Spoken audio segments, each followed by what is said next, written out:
Hey, what's going on, everybody? It's the team back in the house for another happy hour, Ask Me Anything, where we are ready to answer your questions and also have a cocktail. So I've got today a Big Ditch Doc Jams sour fruit beer. Gabby, what do you got? My usual responsible drink of water. Boring. And then Steven? Yeah, I'm going non-alcoholic today and saving it up for Daytona Beach and Cinco de Mayo tomorrow. Hydration. We're gonna need that. Matter of fact, I'm double fisting because this is what it's gonna take. So one hand, I got the beer, then I got the coffee. So it's just like, all right, should we go coffee, beer? That is vodka soda, right?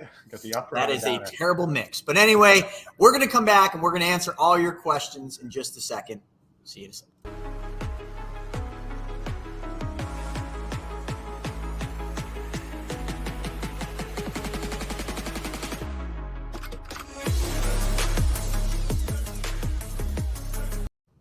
All righty. As Matthew McConaughey would say, but I think it would be all right. From his book, and I love that book.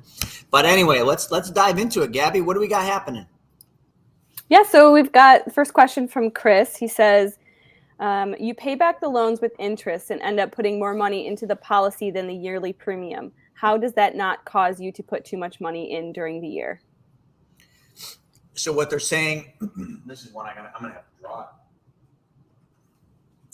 All right, so let's just roundabout say we've got, let's say 10K, okay, just simple math. This is our premium deposit into the policy. We make a loan over here for 10 grand, but we charge 10%, which means we make $100 or no, $1,000. Make $1,000 profit. The real estate deal pays off. Now, so this was your loan for 10K. And now what you're saying, and then also let's just factor in, let's call this 12 months. Okay, we're going to talk about a 12-month loan. And let's just say your interest rate was 4%. So that would have been $4,000. Am I doing my math right? That seems like a lot. It's not 4,000. It's 400. Damn. Yeah, 400. Thank you. And this is 1,000. Yeah. All right. That's 1,000. I had it right. I was just adding a zero. So you got $400 of your cost. You got $1,000 profit. You get the 10K that comes back. So now you pay your loan back the 10,000. At the end of the year, the insurance company is going to say, all right, the loan outstanding is 10K, whether or not you want to pay that back or not. And then the interest owed is 400. So we got 10,400. But we've actually made over the course of a year, we've made $12,000, right? Or, well, am I doing? Yeah. Sorry. God, I need a coffee. I just got done at the dentist. That's like a tragic thing for anybody. So we got an extra $1,000. So there's $600 extra that we want to put into this plan. Am I doing my math right? I'm just winging this thing. 600 extra that you want to pop in. There's a chance that 600 could go in without macking it, but we'd have to check with the insurance company. But let's just say you can't put this $600 of profit back in, and this just stays in the segregated account. This is exactly what has happened to me year over year over year. I haven't been able to put all the profits back into my banking system, which is the exact reason why last year I opened 2 new policies in that year. So you just have to expand your banking system to hold the amount of capital that your money creates when it's out there working for you. I did a terrible job explaining that, but anyway. We got there. We got there slowly with lots of mathematical errors. All right, I'm going to go back to the coffee. James? How many people do we have on today? I'm just curious. I can't see. We got 21 eyeballs right now. Oh, so a little lower. Maybe everybody's prepping for the mastermind. I think so. I think my mind's already in Daytona, especially after, going to the dentist and being like, all right, you got to come back one more time, then another time, then another time. And I just sent you over the times they want me to come back. It's like, oh my God, this is going to suck. Yeah. All right. So what other questions do we have, folks? So that was, I think, the only pre-submitted, and we can kind of just go deeper into this. So, I mean, one of the big issues that people often find with the banking system is, we all want to stuff as much money as we can into the policy. But what you're going to find is the policies can only hold so much money. In other words, if we did that deal right there, that lending, oh, that's the wrong diagram. Your policy can't hold all that money. So you're always going to be expanding your policy. Lending through company. I'm just trying to find the private one. This is my favorite diagram. And this would be that same exact example, 10,000, 12%, $1,000 a month. How I do this, and I've done lots of these, is I would take the loan for 10K, and then I would basically lend it out at, we'll just say 12%.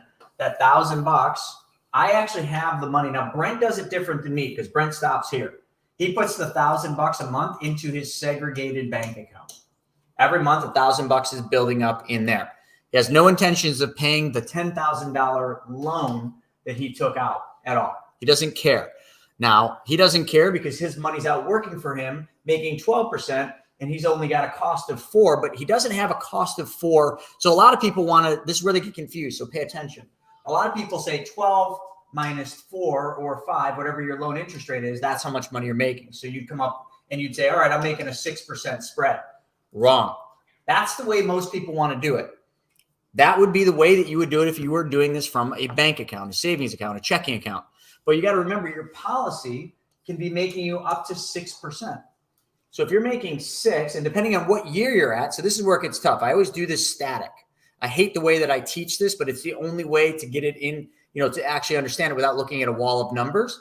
The 6% is on the 10,000 you started with. But the next year you have not 10,000, you have 10,600 making 6. The next year you have 10,600 times 6% making 6%. It's compounding. So every single year your spread is going to get bigger because every year you're making more money and your base goes up. So for me to just say your spread is 2% here, I'm cheating you because I'm only showing you from the surface what it would be right in the beginning. If we get 5 years down the line, your spread is probably going to be 10%. But most people, they can't do the math there. They're like, well, 6 minus 4 isn't 10, man. You're an idiot. Like, you're lying to people. No, you're the idiot because you don't understand mathematics. I can't do compound interest in my head. Now, I would give $1,000 to any of you that can do compound interest in your head for the next 10 years. Like if you could literally take a number without a calculator, if you could literally just rattle off, all right, year 4 with compound interest, it would be this. I'd give you $1,000. You can't do it. I mean, not Albert Einstein. I don't even think he could do it. Maybe. The dude was an alien if you don't know that already. Same thing with Elon Musk. I truly think he's an alien. But hey, we all need good friends with, the people from up in the stars. Elon, he'd make a pretty darn good friend. The whole idea here is the simple math is what I always show you, but I'm cheating you because I'm not showing you the compounding effect. So when we do this, if we just look at the raw numbers and we said the spread at a 4% loan rate and 6% you're making is 2 gross, and then we make 12 lending it out, we got $1,000 coming back to the segregated account. You made 12% flat out, and then you made the spread here. And each year this spread goes up. So how Brent would do it is he would let this money build up. So at the end of the year, that $1,000, he'd let that build up. Every year he'd just keep building up as he lends it out. So 1,000 turns into 2, 3. And then when that money got to a point or a monthly amount where he wanted to basically have it working because he couldn't move it, he would open a second policy. This is what I've done. I just opened policy number 2, and then I take that 3,000, and it's usually more than that, but we'll say 30,000, and I move it into there. And now I have the capacity to hold the 10,000 in policy number 1. And then I got the ability to hold whatever I want down here in policy number 2. Let's, 10,000, 20, 30. Does that make sense? Or am I just talking in circles? Cinco de Mayo. Sounds good, man. Sounds good. I'm just being festive here, being very, very. I like it.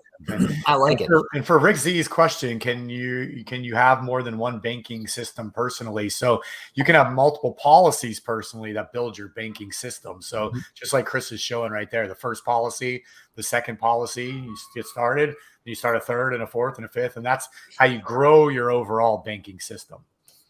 Yeah, I mean, just in visuals, like if you can envision a bank, right? If this is your bank that you go to, you get all your loans and everything else from, not your personal banking. Like this might be the first branch, but then you drive down the road and then over here, there's a small little satellite. If you guys remember Citizens Bank, they had branches inside grocery stores. You remember that?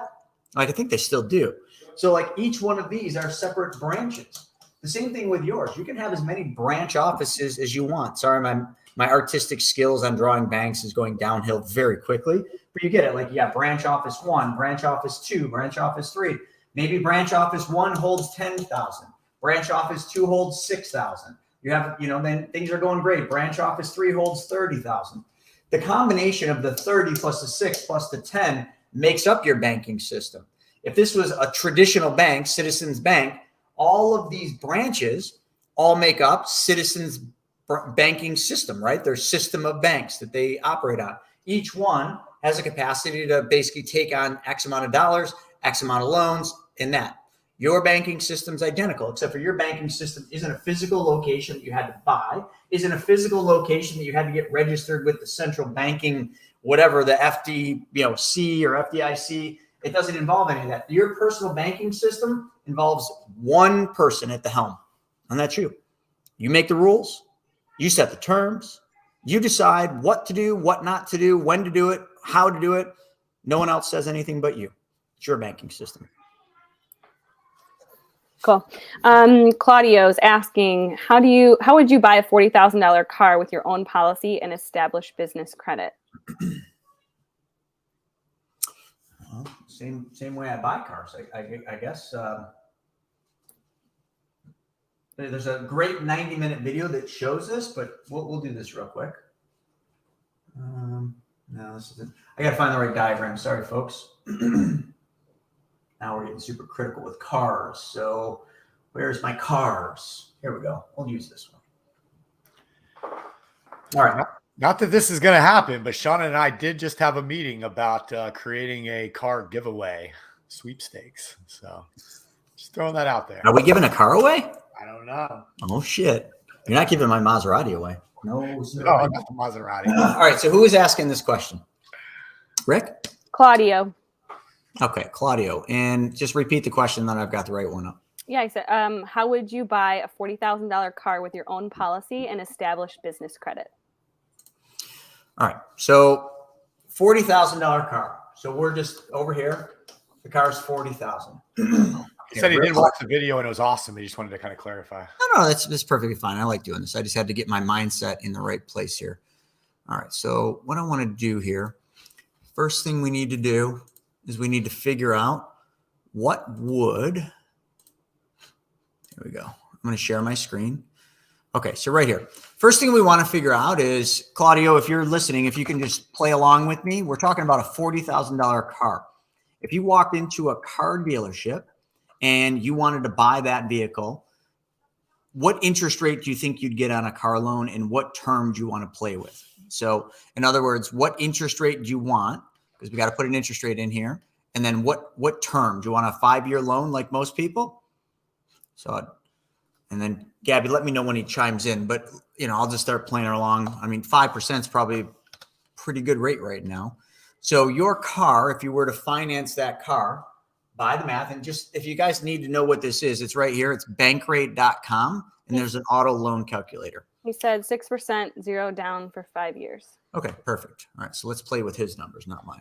6%. All right, 773. All right, so we now know all the information we need to know.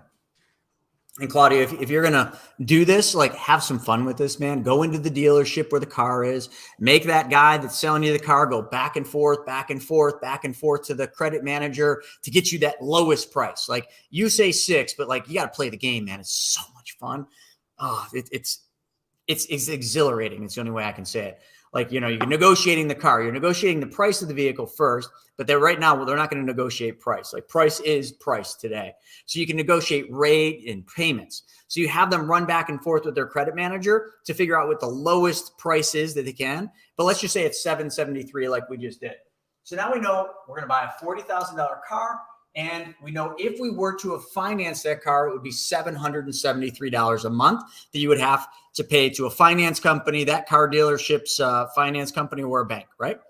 So now all we need to do is now we need to find a way to shove $40,000 into our banking system, which is piece of cake. Because now we got to remember there's 2 ways to do this. And I'm going to explain in a second how I did it with mine just because it was fun. But we got to get $40,000. Actually, we probably got to have $45,000 in your policy, okay? So we got to have 45 grand because you're not going to be able to take 100% of the money that you put in it right at the beginning. So let's say we got 45 grand in your private bank, which is the whole life policy. Now, what we're going to do is we're going to then take a loan for 40,000 bucks. Okay, this is the loan you took from the policy for 40 grand. You put 45 in, we take the loan out for 40. Now we know that this loan for 40 is going to cost us roughly, and I'll just go with last year's numbers, which would have been 5%. So we have 40 grand. Now what you're going to do, you're going to play that game with the car dealership, have fun with negotiating it. And then when they come back and they say, okay, after you agree, I want to buy this car, great. Sign the paperwork, and they slide over all the bank financing, which is that big thing of paperwork. Just say, I don't need this. I remember doing this at the Porsche dealer. I slid it back to him. I said, I don't need all this paperwork. He said, well, I thought you needed to finance the car. I said, I do, but I'm going to finance it with my own bank. And I just needed to know how much money I should pay my bank back. And I figured instead of wasting time, I'd just have you figure out my monthly payment. They won't understand it, but you'll get a good internal laugh about it. So what you now got is you've got a monthly payment of $773 a month. Now get to the second part is how you're looking to build business credit. And this is a little more complex, and I would not suggest doing it with buying cars. I'd suggest doing it with getting together with somebody that builds credit commercially, with someone like corporate credit or corporate capital. And then what they will do is get you cards like Quill. You'll get an account open with Quill to buy your paper, your staples, your staplers, and you can basically start building credit there. You'll get a gas card in the company name. You can start building credit there. There's a whole bunch of them, but they'll help you build that business credit. You're not going to accomplish the car and business credit in one swoop like what you're asking. But now here's the most important part, and this is where most people fail at this. We figured out over here that we're going to buy this car, which we just did. You now own the car. Now what you got to do is be an honest banker. You got to treat your money the same way you treat the bank's money. We already figured out $773 a month would be the amount you would have paid somebody else's bank. So you're going to set up a bill pay. And if this is a corporate car, you bought it in a company name, great, do it from your company. If it's a personal car, do it from your personal account. $773 a month goes back into your segregated account. Now, how I do it is different than Brent. And I was trying to say that last time. I then set up a loan repayment to my policy for $773, dollar for dollar.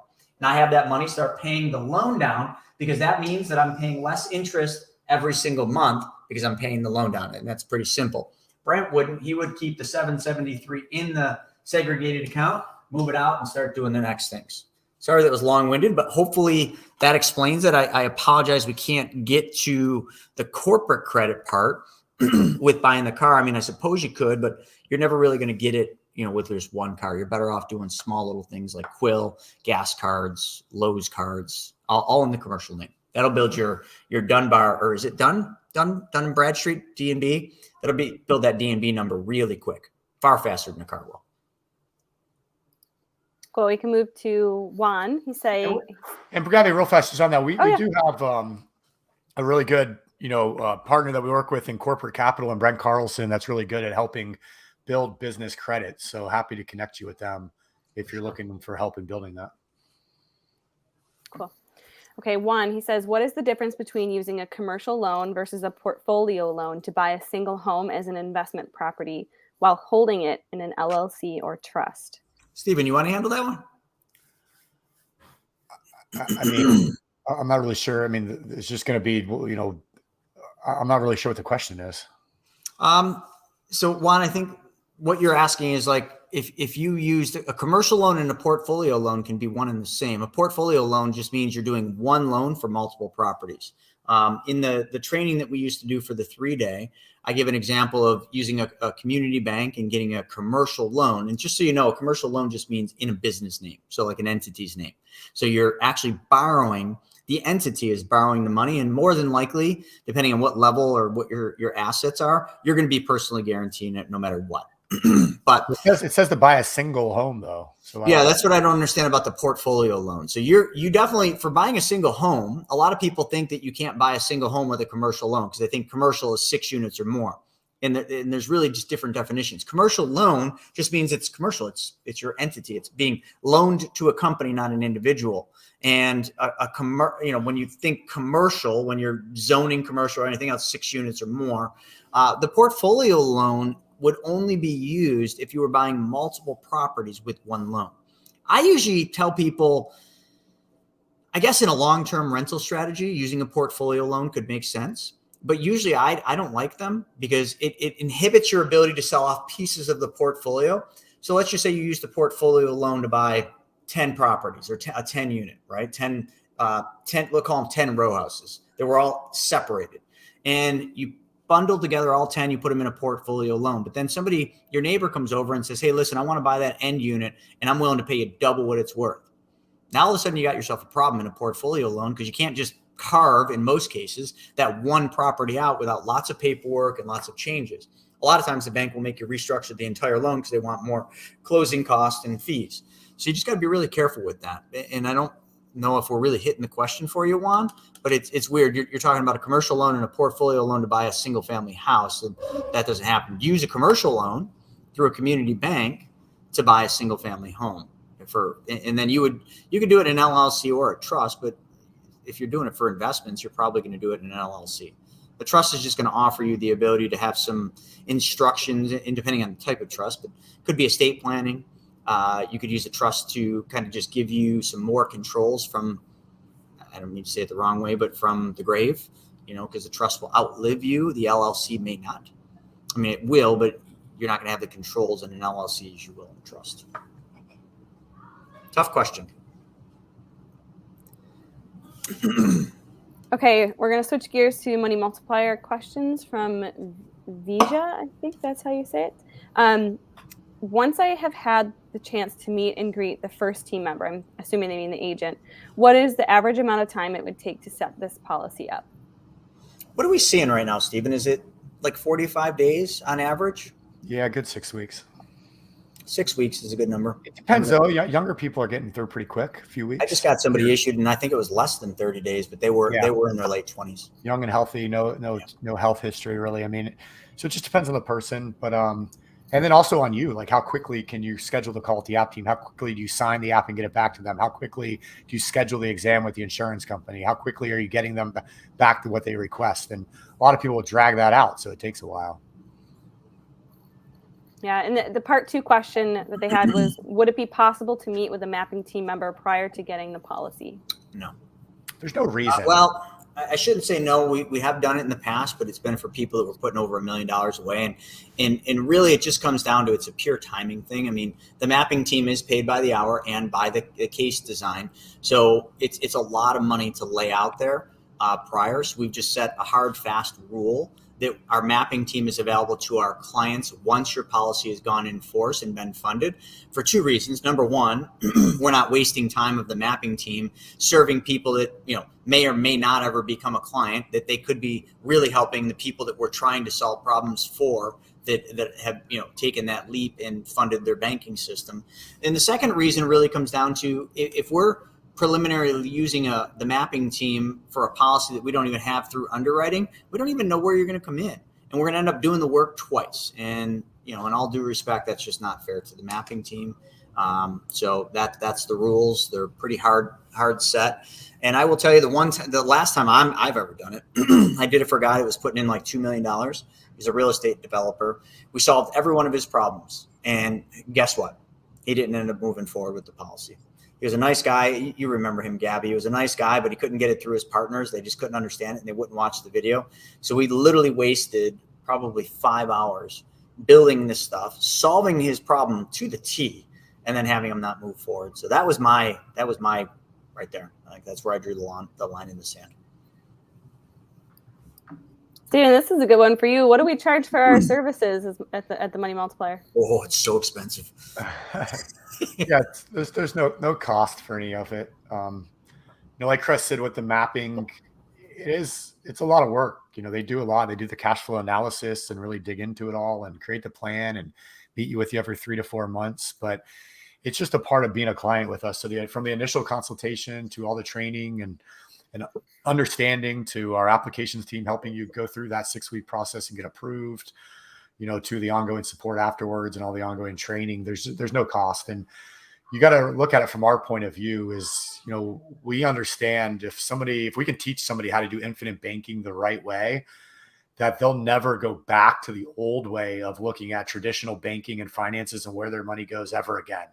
So we know if they are going to learn how to do infinite banking, like we talked about earlier at the beginning of this call, the only way to grow your banking system is to open additional policies. So that's how we get paid, is we get paid a direct commission from the insurance companies directly. So that allows us to do all of that work, and they pay us so you don't have to. And if we're there helping and supporting you and teaching you how to do it and holding your hand, every 2 to 3 to 4 months through the mapping and making sure you're doing things right, you're going to open more policies in the future, not only for you, but for kids and for spouses and for business partners. And we know if we're the ones right there helping you do it, we'll be the ones right there to open additional policies with you. So again, that's how we get paid. So it creates a nice win-win situation. And it's one of the reasons I love what we do with that, because coming from the real estate background, Chris, you know this better than anybody. You make money in business and real estate by solving problems and creating win-win situations. So I love that we do that with Money Multiplier also. Even just drop some bombs. Yeah, buddy. Okay, AJ is asking, can you describe the risks of a 1090 whole life policy for banking that you mentioned in a previous episode? Oh, yeah. Of course I can. Where's that question? Who is this? AJ? I put it up. Yeah. So risks basically come down to when you build a 1090, you're building a policy with 10% going to the base. So if you're becoming your own banker, the base is fundamentally one of the most solid, secure pieces of the entire policy. But the base is also the one thing that doesn't give you immediate access. So any money that goes to base, typically that money's not as much of that money is available immediately. So when you design a plan that's 10% to base, you're building a weak foundation. Now here's the reason why. Here's the risks. Now I know right now, so if you talk to IBC Global right now, they would tell you that we're probably going to start seeing a rise in dividends. So, and they're probably correct. I mean, we're probably going to enter an increased interest rate cycle. But I would also argue that I think once we go to deflation and we enter the recessionary period, they'll drop rates down again. But if we did have interest rates keep going up like they are right now, that would be a very positive thing for dividends, because dividends will trail interest rates in a roundabout kind of way. So that would eliminate some of your risk to a 1090, because the 1090, if 90% is going to PUA, you're putting in a lot of emphasis on dividends. Okay. Not only that, you're putting an awful lot of term insurance in the policy, which to most people may not be a big issue, because they're like, well, I can just drop the term in the 8th year. But when you drop the term, you also drop your ability to fund your banking system by 90%. So if it was 10 grand that you were putting into the policy into a 90-10, you can put 10 grand in for the period of, let's just say 8 or 10 years, or as long as that term insurance is on there. You can drop the term whenever you want. But depending on your age, the term insurance is going to get more and more expensive every single year. I mean, just look at an IUL, look at a renewable term policy. And most of the term policies we use inside the policies are a 7-year level term, meaning for 7 years, it's a level cost. But after that, it's going to jump a lot. So your cost starts going up significantly after the 7th year. So in almost all the designs where we have term insurance on them, whether they're a 65-35, an 80-20, or our most common 60-40 HEC fee design, we drop the term in the 8th year, because the term is a drag on your performance. The term is a drag on your returns, because it's an added cost. It's a cost that only gets more expensive and will never ever do anything but get more expensive. So in a 1090, when we drop the term, we also drop your ability to fund that policy. Here's the other problem with the 1090. And this is wholeheartedly, I think, the biggest risk you face with it. Whether you see it as a risk or not, whether you're a hobbyist in the IBC world or very serious. I mean, we're all very serious. I want to just be clear. And this is why we talk about 1090s in the sense of we don't use them a lot. We do design them if the client is dead set about having a 1090. We'll do it. We can do it. It's not hard. But when we max out the term, so that you don't mech the policy, because we're putting so much to the paid up additions. Number one, we're also affecting your ability to open future banking policies, because we are redlining your human life value. We're putting so much death benefit on you using the term policy that when you go to get another policy, the insurance company is going to look at you and say, okay, this is this guy's income, this is this guy's assets, and he needs more insurance. Why? You got to remember, the insurance companies don't look at it the way we do. They're looking at it risk-wise. So what's the risk to the insurance company? They got a whole lot of death benefit on your life. So the next time when you want to open another policy, you very well might face we hate it, but the inevitable human life value limit. And the insurance company might say, we can't, allow you to put that much in. We can only do this. Then you're dead in the water. Now you got to borrow another life, or you got to go out and make a hell of a lot more money and prove to the insurance company through balance sheets, profit and loss, P&L statements, all sorts of stuff that you are worth more on paper because you've redlined the plan to get short-term gains and you affected your long-term banking system strategy. So that's the other thing. So you got dividend risk, okay, because you're using a lot more PUA and term. Okay, and in Mass Mutual, the dividend and the term insurance are kind of intertwined with the LISR or the ALIR, if I'm getting that right.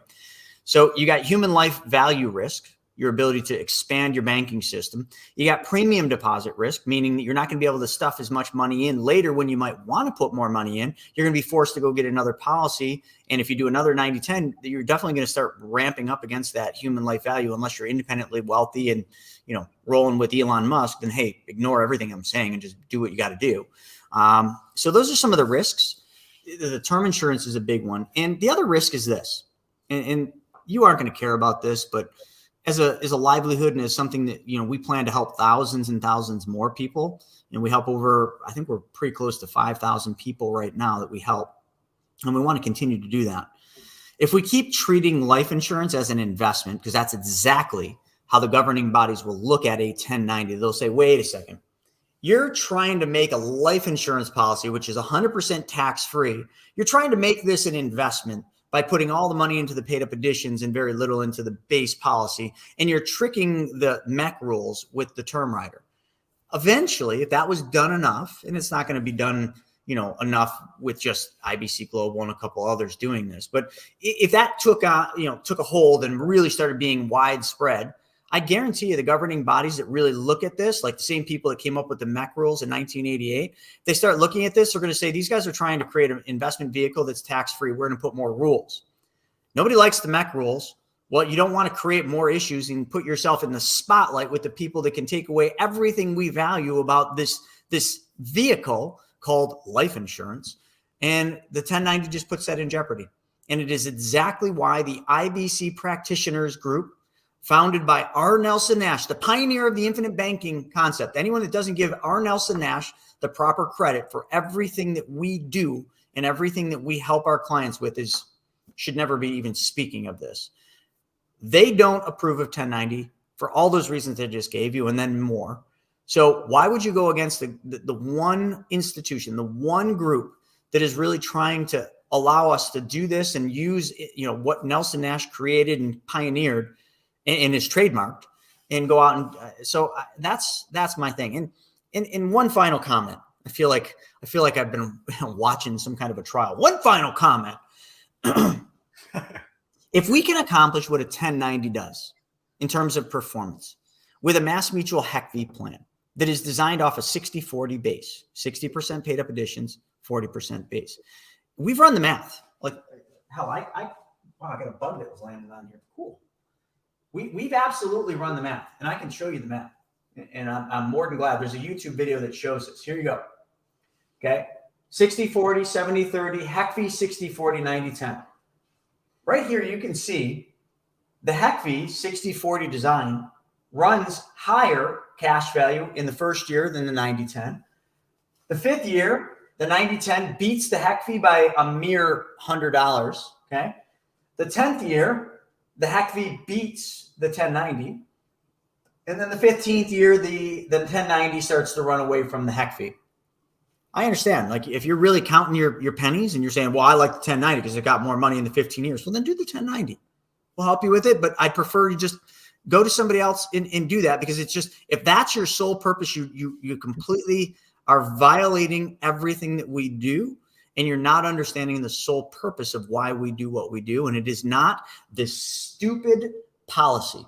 It is the process of moving your money. Now, I agree. Having more money up front is important. Every design we do has a significant amount of money up front. And we've spent time even working with the insurance companies to custom design plans for us to get earlier cash value.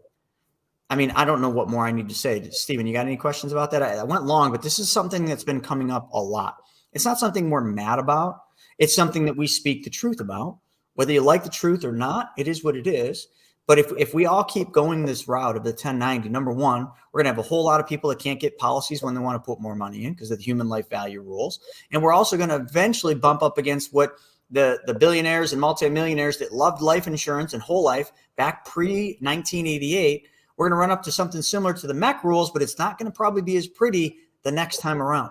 So let's just all play within the rules. We can get exactly what you want, which is high early cash for you. Believe me, we're not ignoring that. We love that. It's what our policies do, but we can accomplish it without the 1090. One final thing.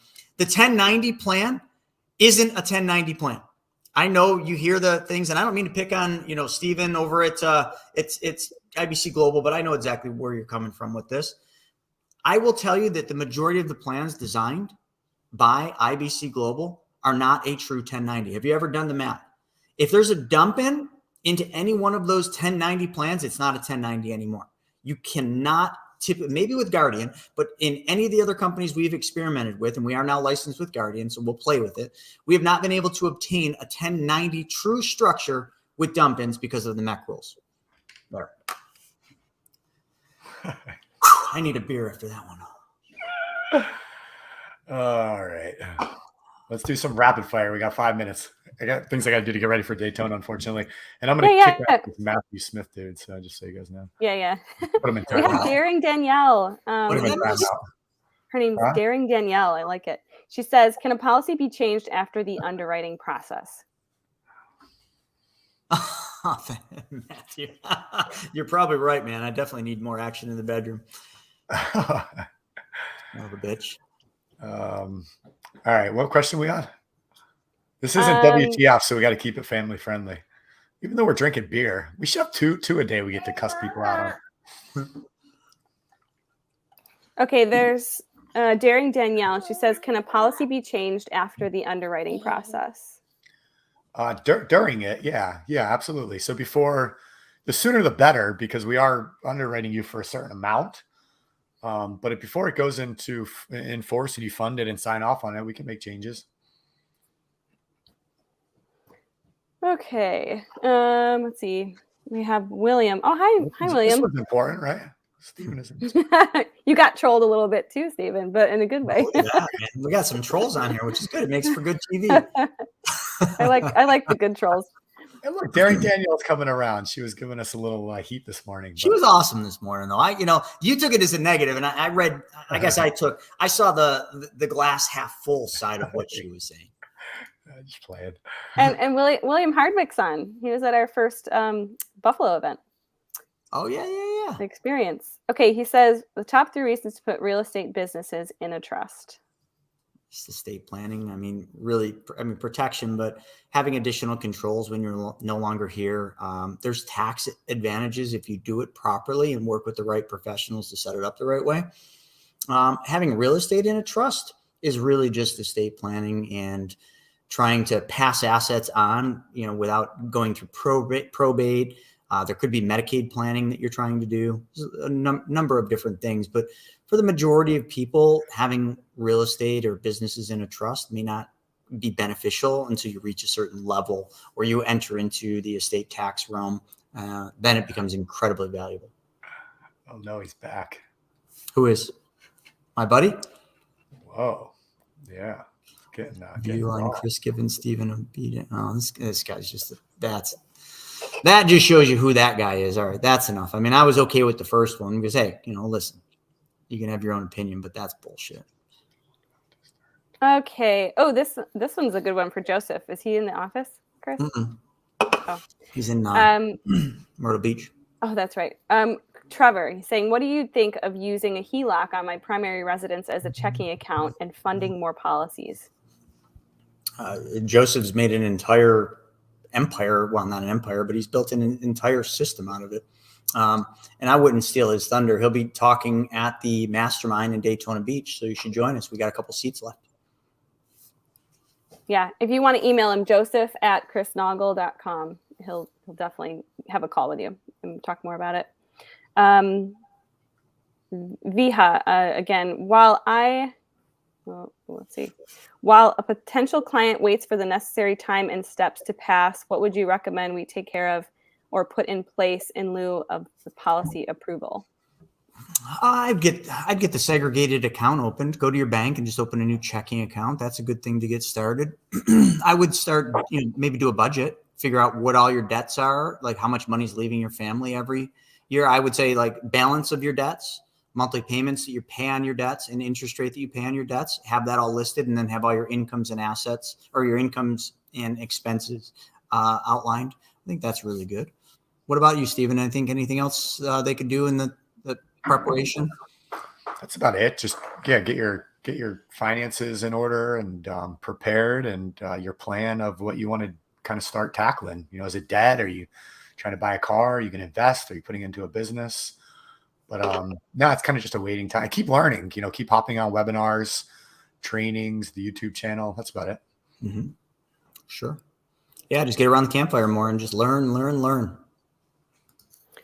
Yeah, Blaine. Okay, he's talking with a few people that run subscription and membership-based businesses who took heavy hits during the COVID lockdown. He's having a hard time explaining how infinite banking is used in this specific situation. Could we elaborate on how we would explain this to someone? Less is more, Blaine. And I know, we've, I believe, spoken many times. I think trying to explain too much, like I was just at the dentist, right? Get my teeth cleaned. The hygienist asked me what I do. I said, I travel around the country teaching people the truth about money and everything an advisor won't teach you. And then she went back in. She says, well, I was just, one of my really close friends, was just talking about something like that. They're using life insurance and being their own bank. It was pretty fascinating. And when she finally took the apparatus out of my mouth, I said, what's the name? And she gave me the name. And I'm like, he's my client. I helped him build that entire system. So a lot of times, I think if you're trying to explain this, you're doing too much. It's very difficult for people to take however old they are. I'm 44, 45 years of lies and being told, to give up control of their money, and all of a sudden just to see the light on what we do. It's best to say, hey, listen, if you watched a 90-minute video or a 10-part video series, I promise you it would change your entire financial future. But 90 minutes is a lot of time for me to tell you to watch a video. But if you're really looking to change your future, like it changed mine, watch the video and it will tell you everything you need to know. Just drive them to the video. Trying to explain it to people, I mean, it's every one of us, even Brent Kessler would tell you it's incredibly difficult. Just go to the video. They need the visuals. They need to see it and understand it. That's my best advice. It's tough. And if you're talking to family members, just stop. It's just stop. Yeah, once they see it working for you, then they're going to want to ask you all the questions in the world. Agreed. Okay, Brian, he says, do you think that insurance companies will change their loan policies as more people find out about IBC? No, hasn't happened. They haven't hardly changed their loan policies for, 160 some years for some of the companies, 140 for others. I don't. They're comfortable with it. They make money with it. It's a top line revenue source for them. So why would they change that? Catherine asking, what is the minimum amount to start the policy? Say it's $5,000, then do you have to deposit that amount each month? You can handle that one, Gabby. That's a good one. We get asked this a lot. Yeah.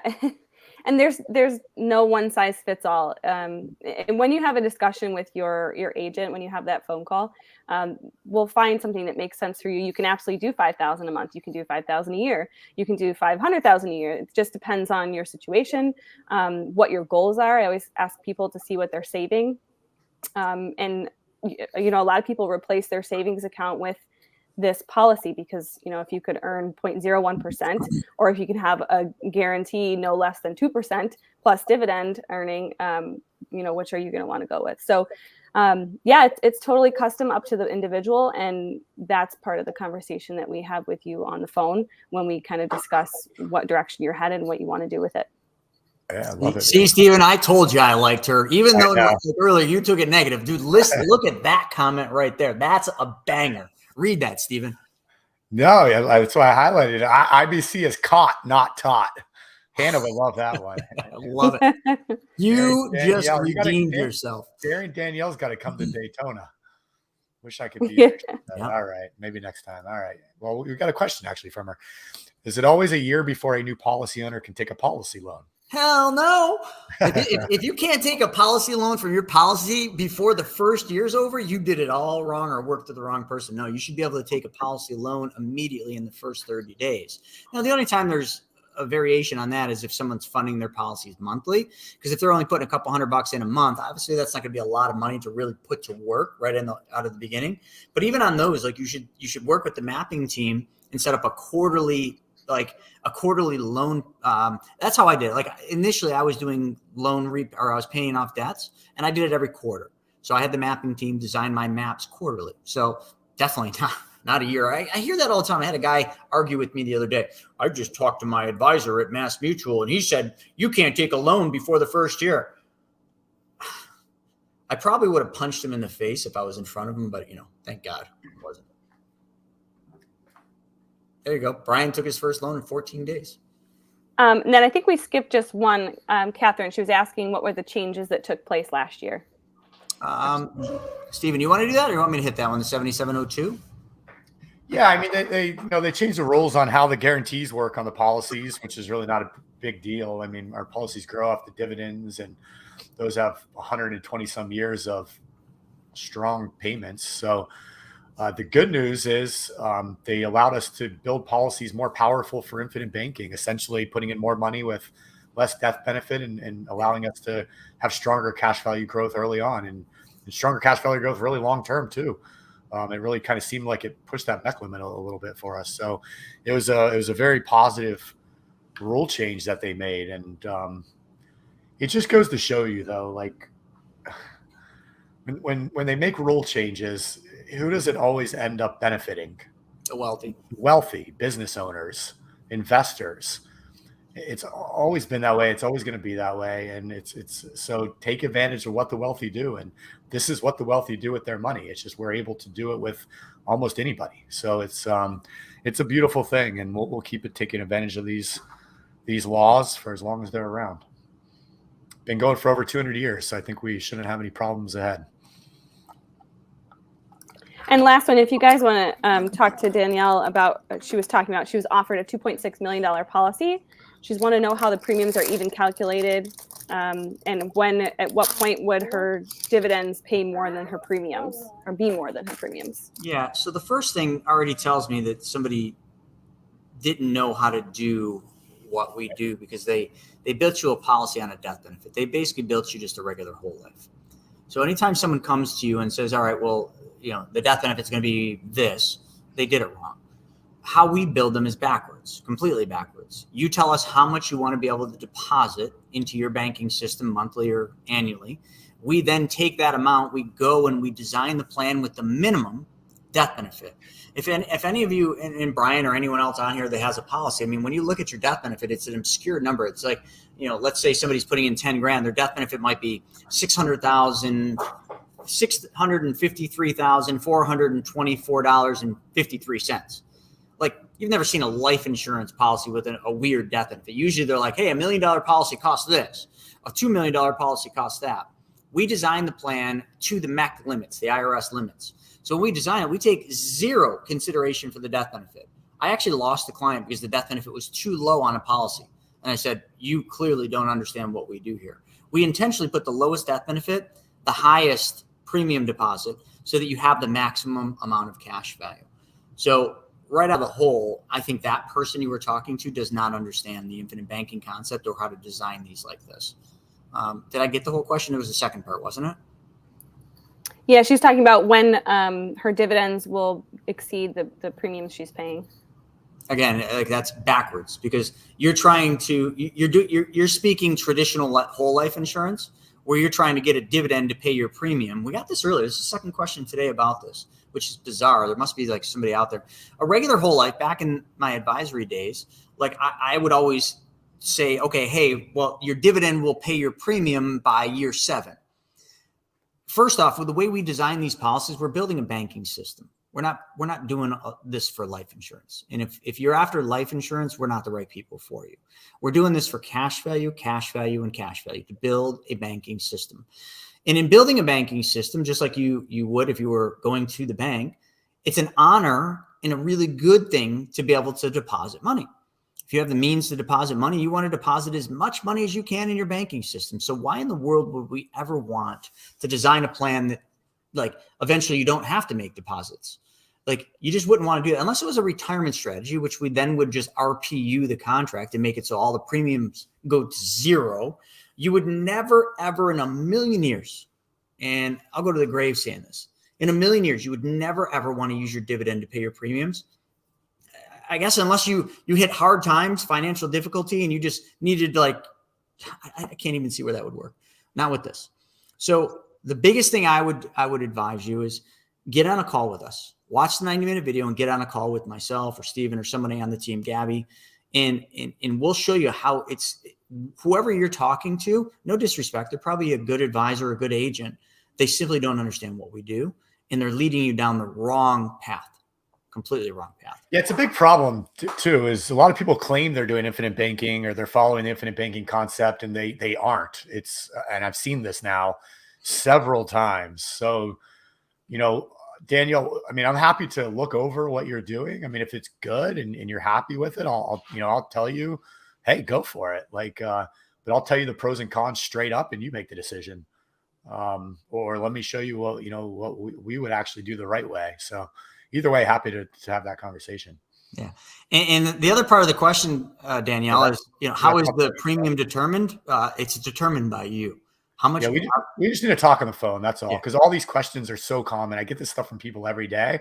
And once I can explain it to you a little bit more, it'll all click and you'll be like, oh, now I get it. Because it just, that happens all the time. Yeah. But even that question Gabby put up, like, I wanted to fully fund my first policy in 4 years. That's backwards. You're doing it all wrong. I don't mean to be rude, but that's completely backwards. And if that's what you wanted, I hate to say this, but we would not be a fit for you. Like, you would never want to fully fund your policy just so you could start your second policy. Build the policy to hold what you want to be able to put in and continue to fund that policy as long as you can, because they get more efficient as time goes on. Like, fully funding a policy in 4 years that's silly. To us, I mean, we're just further down the rabbit hole, but it almost is like nails on a chalkboard. It's kind of like, why would anyone ever want to do that? But it's just because we're just looking through a different lens than you are. And you just have just a little bit more to learn. I think you get it. You're being led down the wrong path in thinking, oh, I want to fully fund my policy. Oh, I want to have dividends pay my policy premium. You do not. None of those things. Yeah. Just think of like the banks do. They never want dollars to stop coming in. That's how they open more branches. And then those branches keep more dollars coming in. It's the same thing. The more dollars you can get into your bank, the better. Book a call with Steven or somebody on the team and Gabby, and we'll open a whole new world, in how this works. You're seriously being led down the wrong path by somebody. And I can guarantee you that somebody is not an IBC practitioner or anybody that follows Nelson Nash's teachings. Yeah, we'll talk about it, Danielle. You don't need a different policy. You need another policy, but we still need to maximize this first one for you and get it set up properly. So in 4 years, you're ready to go with it. So let's just talk. And we're running a little bit out of time here, but that's all. It's a free call. I mean, if it's not a fit, or if things you're doing now are good, it's nothing hurt on your part or our part. So no problem. Awesome.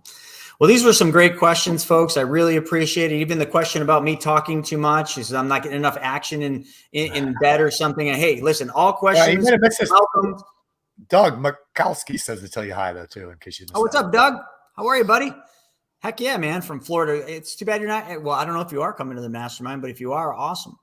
But to our little troll, he obviously doesn't have a baby in the house that's 24 months old, because he would understand then. That has nothing to do with why I talk so much. I just like being thorough. And with that, I'm going to be thorough in saying thank you all for your time. Thank you for being here with us today. I can't wait to see a bunch of you out there in good old Daytona Beach, Florida, where our entire team is going to deliver what I will say will be just, I don't know, one for the record books. With that being said, thanks for joining us for another Ask Me Anything happy hour. Cheers to you all. See you in Daytona Beach.